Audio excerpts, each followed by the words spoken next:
हाँ जी, आज हम इलेक्ट्रोमैग्नेटिज्म के एक बहुत ही बेसिक टॉपिक के ऊपर डिस्कशन करने जा रहे हैं।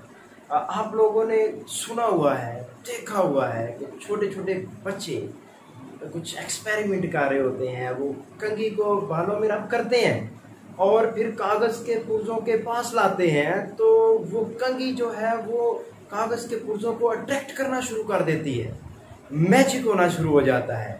आपने ये देखा है, कई बार ऐसा होता है कि बैलून है, बच्चे बैलून को बालों में रब करते हैं और फिर वो कागज़ के पुर्जों के पास लाते हैं, तो कागज़ के जो पुर्जे हैं वो अट्रैक्ट होना शुरू हो जाते हैं।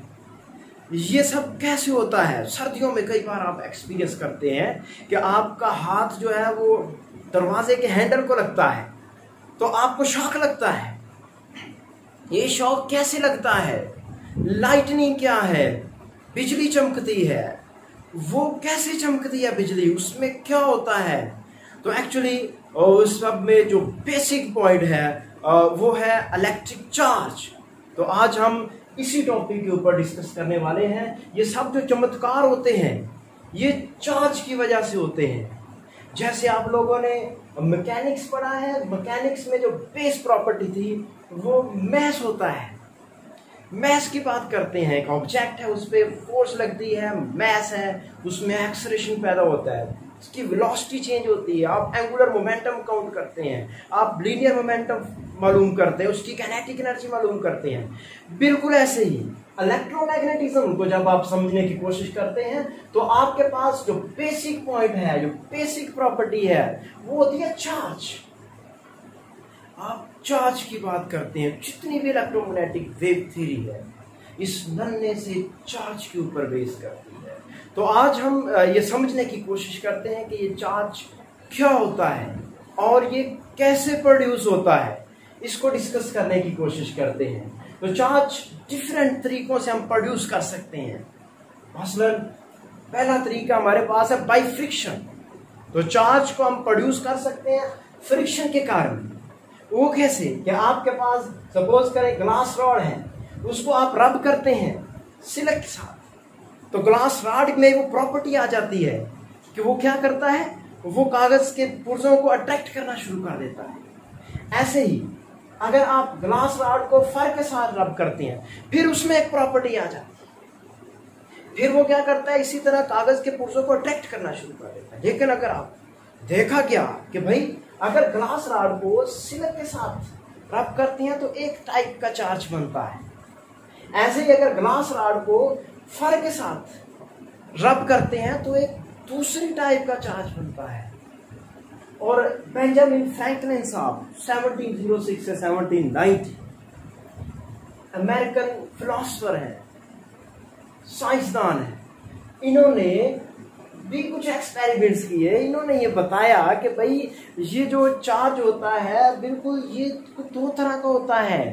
बेंजामिन फ्रैंकलिन ने भी जो चार्ज मालूम किया वो भी कुछ इसी टाइप का था, जो कि ग्लास रॉड को सिलक के साथ रब करने से प्रोड्यूस हुआ या फिर ग्लास रॉड को फर के साथ रब करने से प्रोड्यूस हुआ।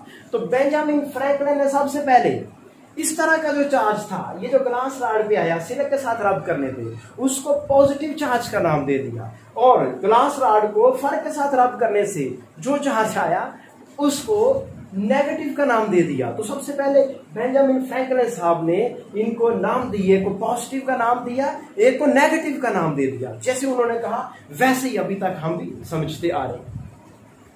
अब चार्जेस के बिहेवियर को अगर हम समझे तो हमें यह पता चलता है जो एक तरह के चार्जेस होते हैं वो एक दूसरे को रिपेल करते हैं। सपोज करें आपके पास ये दो मेटल कंडक्टर्स हैं, नॉन मेटल्स भी हो सकती हैं, बैलून्स हो सकते हैं, आप उससे एक्सपेरिमेंट कर सकते हैं।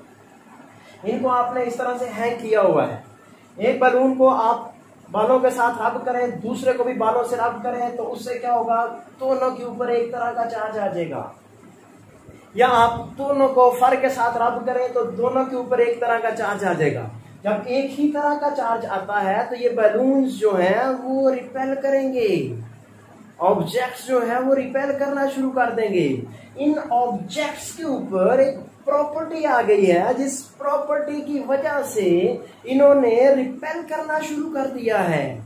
ऐसे ही इनके ऊपर भी एक प्रॉपर्टी आ गई है जिसकी वजह से इन्होंने भी रिपेल करना शुरू कर दिया है। हाँ, अगर आप दोनों को डिफरेंट ऑब्जेक्ट से डिफरेंट, एक को फर के साथ रब कर ले, एक को सिल्क के साथ कर ले, तो उससे क्या होता है कि इन पे जो प्रॉपर्टी आती है उसकी वजह से ये अट्रैक्ट करना शुरू कर देते हैं।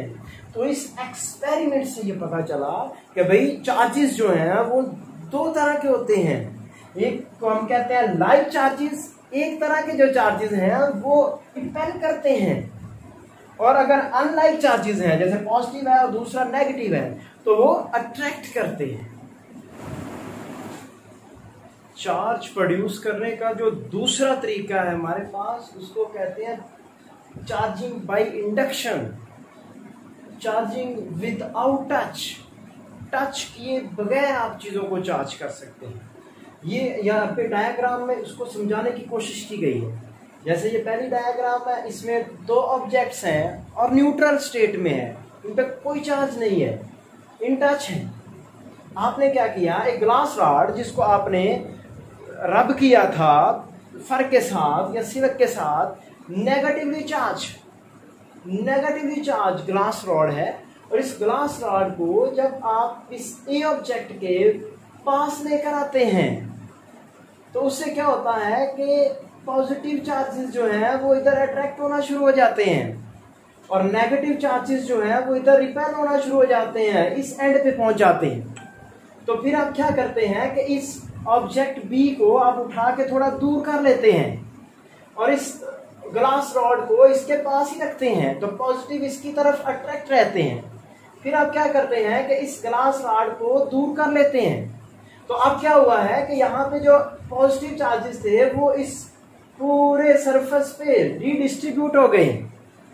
ऐसे ही जो इस बी पे जो नेगेटिव चार्जेस थे वो इस सरफेस पे रीडिस्ट्रीब्यूट हो गए हैं। तो हमने क्या किया है, इस तरीके में टच किए बगैर हमने इस ग्लास रॉड को इस ऑब्जेक्ट के साथ टच नहीं किया, उसके बगैर ही हमने क्या किया है, हमने इनको चार्ज कर दिया है। ये दोनों ऑब्जेक्ट्स जो है वो चार्ज हो चुके हैं। तो इस तरीके को हम कहते हैं charge by induction.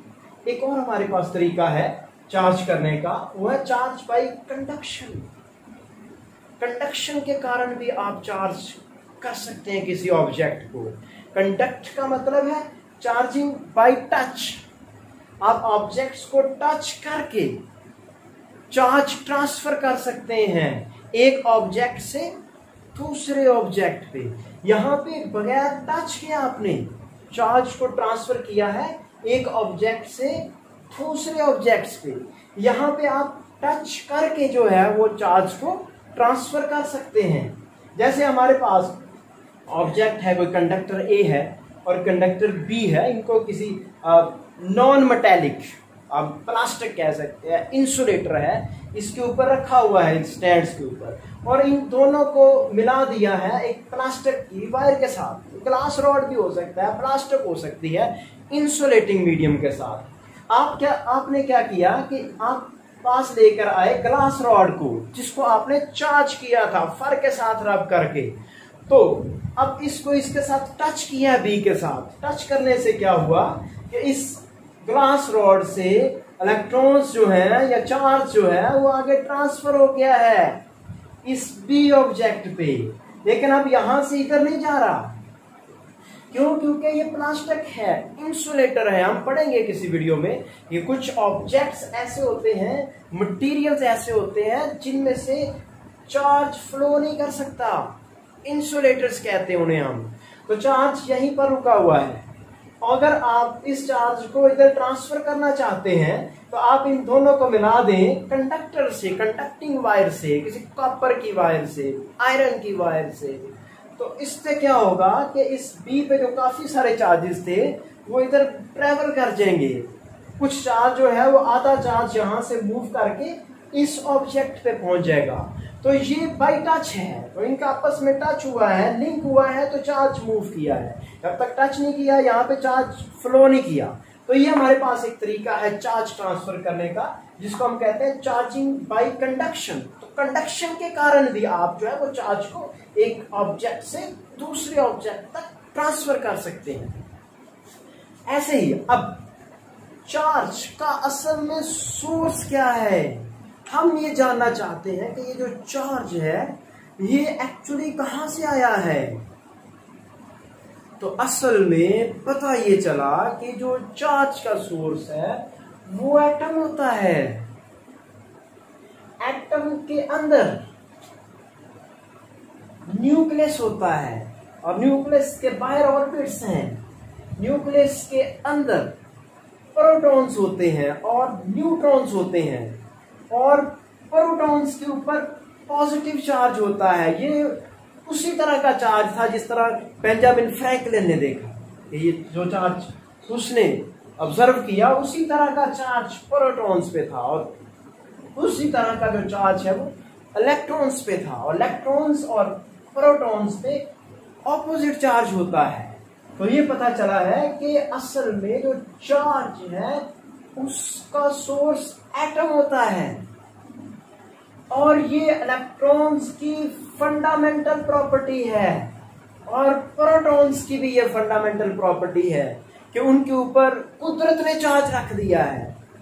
Protons electrons जो हैं ये मैस पार्टिकल्स हैं, इन्हीं से मिलके हमारी बॉडी बनी है। सारी जितनी भी चीजें बनी हैं एटम से मिलके बनी है, मॉलिक्यूल से मिलके बनी है। और एटम में जो इंपॉर्टेंट चीजें हैं वो तीन है, प्रोटॉन्स, इलेक्ट्रॉन्स और न्यूट्रॉन्स। न्यूट्रॉन्स पे कोई चार्ज नहीं है, ये ऐसे पार्टिकल्स हैं जिन पे कुदरत ने कोई चार्ज नहीं रखा। लेकिन प्रोटॉन्स पे एक तरह का चार्ज कुदरत ने रखा है। इसका ओरिजिन हमें नहीं पता क्यों रखा है, हाँ कुदरत ने रखा है, हम इसीलिए मान लेते हैं। नेचर ने प्रोटॉन्स पे चार्ज रख दिया है एक तरह का और उसका बिल्कुल ऑपोजिट चार्ज इलेक्ट्रॉन्स पे रख दिया है। उतना ही प्रोटॉन्स पे चार्ज है और उतना ही इलेक्ट्रॉन्स पे चार्ज है, लेकिन किस्म मुख्तलिफ है, ऑपोजिट चार्ज। अब न्यूट्रल स्टेट में जब कोई मटेरियल न्यूट्रल स्टेट में है तो उसके न्यूक्लियस में जितने प्रोटॉन्स होते हैं उतने ही बाहर इलेक्ट्रॉन्स होते हैं एटम्स। तो ओवरऑल जितना पॉजिटिव चार्ज है उतना ही नेगेटिव चार्ज होगा। तो पॉजिटिव और नेगेटिव जब बराबर हो गए हैं तो ओवरऑल रिजल्ट आएगा न्यूट्रल। जितने भी ऑब्जेक्ट्स हैं, मैटर जितना भी है हमारे पास, नेचुरली वो न्यूट्रल होता है। हाँ, हम उनके साथ, उस मटेरियल के साथ छेड़छाड़ करते हैं और उस छेड़छाड़ के नतीजे में जो है वो चार्ज ट्रांसफर हो जाता है। वो कैसे होता है? और चार्ज जो है वो कंजर्व रहता है। चार्ज हम ना तो प्रोड्यूस कर सकते हैं ना हम डिस्ट्रॉय कर सकते हैं। हाँ, ये होता है कि जब हम चीजों को रब करते हैं, उनके साथ छेड़छाड़ करते हैं कंडक्शन के थ्रू, इंडक्शन के थ्रू या फ्रिक्शन के थ्रू, तो उससे क्या होता है कि इलेक्ट्रॉन्स जो है वो एक मटेरियल से निकल के दूसरे में चले जाते हैं। जैसे हमने कहा कि हमने ग्लास रॉड को रब किया फर के साथ, तो उससे क्या हुआ कि फर से इलेक्ट्रॉन्स निकले और ग्लास रॉड में शिफ्ट हो गए, तो उससे ग्लास रॉड पे नेगेटिव चार्ज आ गया।